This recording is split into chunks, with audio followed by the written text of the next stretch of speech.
Assalamualaikum warahmatullahi wabarakatuh. Apa kabar teman-teman? Bertemu lagi dengan saya Alvis. Nah, untuk podcast kali ini kita akan membahas tentang penganggaran untuk perencanaan dan pengendalian.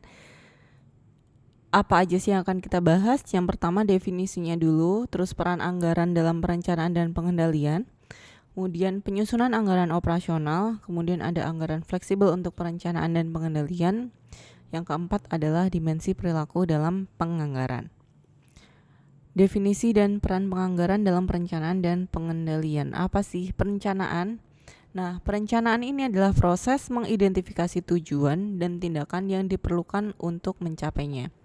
Kemudian pengendalian di sini adalah proses menetapkan standar, memperoleh umpan balik mengenai kinerja sesungguhnya, dan melakukan koreksi apabila kinerja yang sesungguhnya itu menyimpang dari rencana.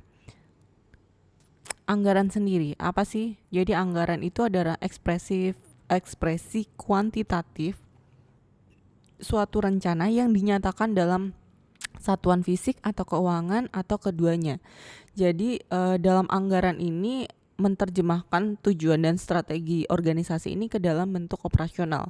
Jadi berdasarkan apa aja sih kegiatannya, berapa anggaran per kegiatannya, kayak gitu. Nah, kemudian anggaran ini nanti akan dibandingkan dengan hasil sesungguhnya. Jadi kita udah merencanakan anggarannya, misalkan untuk kegiatan A itu dianggarkan nilainya 1 juta seperti itu. Nanti di akhir tahun atau di akhir periode anggaran tersebut kita akan membandingkan antara anggaran yang direncanakan dengan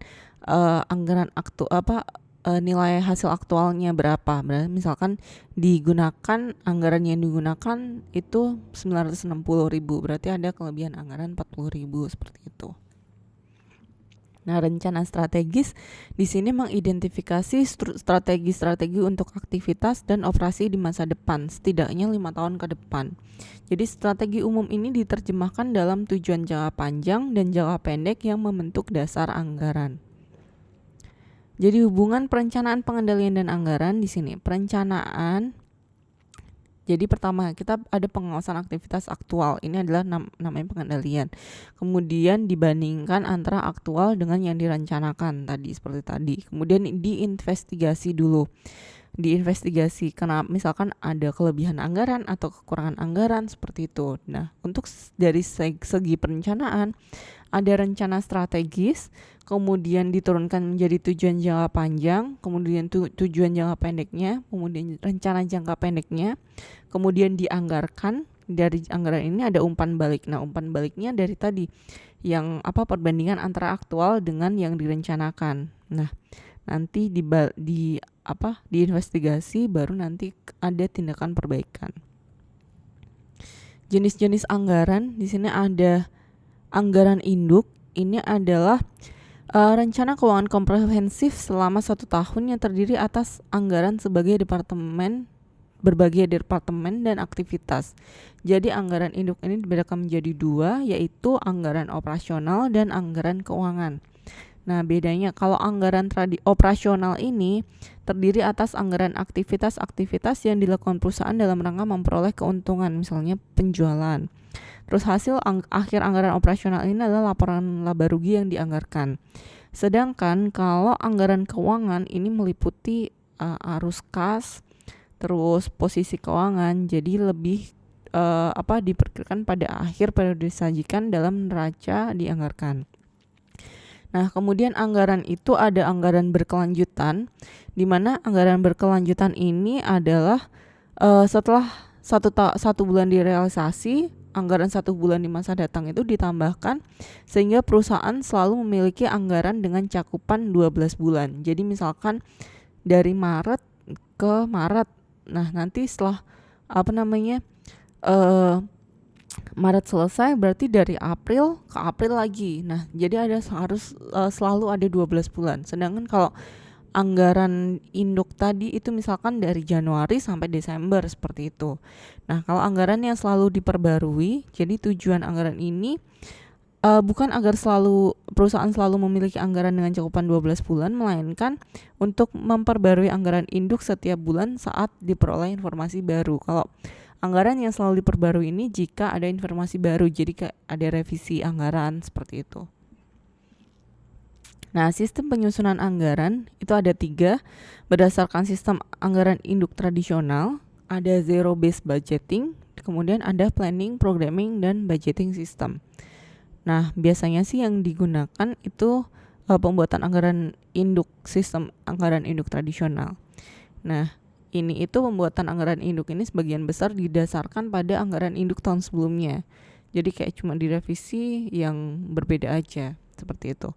Nah, kalau zero based budgeting ini itu harus menjustifikasi setiap aktivitas yang direncanakan dan taksiran biayanya seolah aktivitas tersebut baru pertama kali dilakukan. Jadi kayak membuat anggarannya dari awal lagi gitu. Kemudian kalau planning, programming, dan budgeting system di sini mencakup 4 langkah. Yang pertama, manajemen tingkat atas harus merencanakan sasaran dan tujuan organisasi jangka panjang dan jangka pendek secara strategis.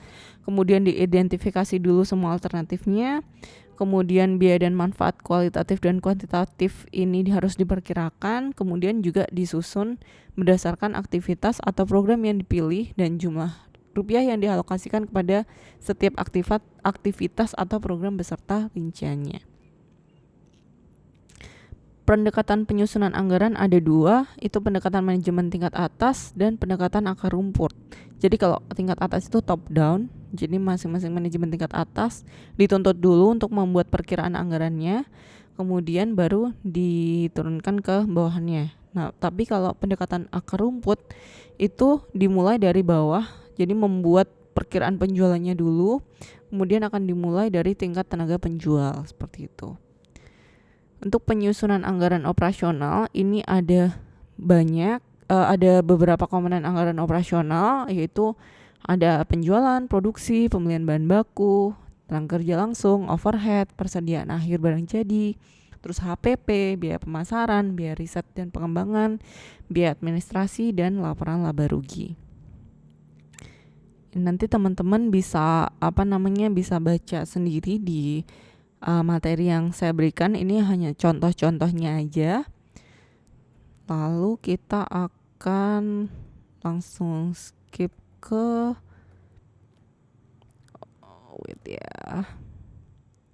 Jadi sini ada itu tadi anggaran biaya riset, terus anggaran biaya administrasi. Nah, terus ada anggaran laba rugi. Nah, ini nanti semuanya itu akan, yang tadi anggaran operasional itu akan disusun dan ditangkap anggaran laporan akan membentuk anggaran operasional. Jadi ada penjualan kemudian dikurangi HPP, ini yang udah dianggarkan di tadi tahapan sebelumnya.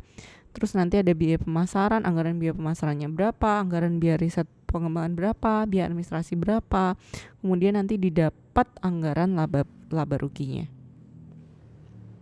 Nah, untuk anggaran fleksibel untuk perencanaan dan pengendalian, di sini ada anggaran statis dan anggaran fleksibel. Bedanya apa sih? Jadi kalau anggaran statis, anggaran induk ini disusun berdasarkan tingkat aktivitas tertentu sehingga itu statis. Sedangkan kalau anggaran fleksibel ini menyediakan perkiraan biaya pada satu kisaran aktivitas atau perkiraan biaya pada aktivitas sesungguhnya.